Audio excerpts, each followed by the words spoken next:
चलिए हम छत्तीसगढ़ की राजधानी रायपुर ले चलते हैं। आज विधानसभा के लिए ऐतिहासिक दिन और पूरी छत्तीसगढ़ के लिए ऐतिहासिक और हमारे पत्रकार साथियों के लिए बहुत ही अविस्मरणीय दिन रहा है, क्योंकि आज छत्तीसगढ़ मीडिया कर्मी सुरक्षा विधेयक न केवल प्रस्तुत हुआ बल्कि पारित भी हुआ है। हमारे पत्रकार साथी जो अपने जान जोखिम में डालकर अंदरूनी क्षेत्रों में जाकर खबर लाते हैं, बहुत सारे ऐसे लेख भी लिखते हैं जिससे उनको, उनके परिवार के लोगों को खतरा बढ़ जाता है। साथ ही जनहानि के साथ धनहानि की भी संभावना बन जाती है।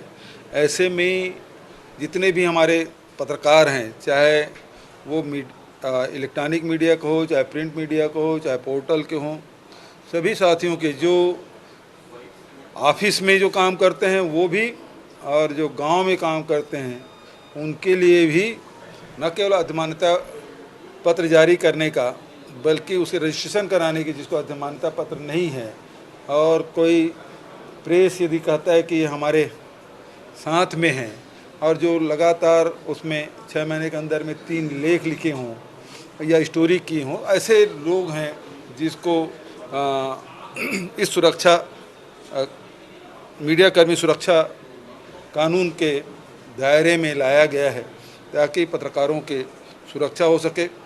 जो उनके साथ कोई शासकीय कर्मचारी यदि दुर्व्यवहार करते हैं या फिर उनकी शिकायत के लिए भी एक समिति बनी है जिसको बहुत ही अधिकार संपन्न बनाया गया है, जो प्रदेश स्तर पे होगा और उसमें पत्रकार भी होंगे, उसमें अधिकारीगण भी होंगे।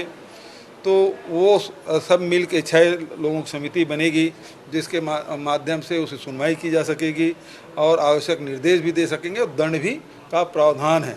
यदि उससे संतुष्ट नहीं होते तो अपील की भी प्रावधान रखा गया है। लेकिन यदि कोई गलत शिकायत करता है तो उसके भी उसमें दंड के प्रावधान रखे गए हैं। तो इस प्रकार से देश में इसकी चर्चा भी थी, प्रदेश में इसकी बहुत दिनों से प्रतीक्षा थी।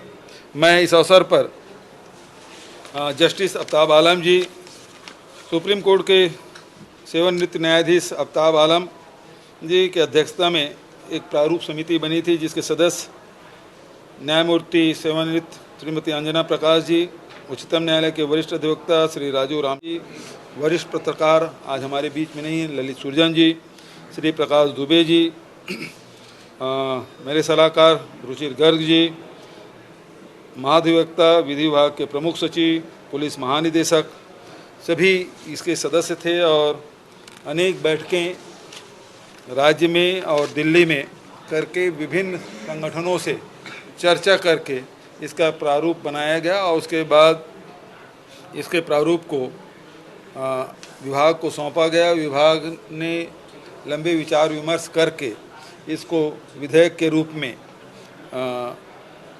विधेयक के रूप दिया गया और इसे राज्यपाल से अनुमति लेकर विधानसभा में प्रस्तुत किया गया और आज वो पारित हुआ है।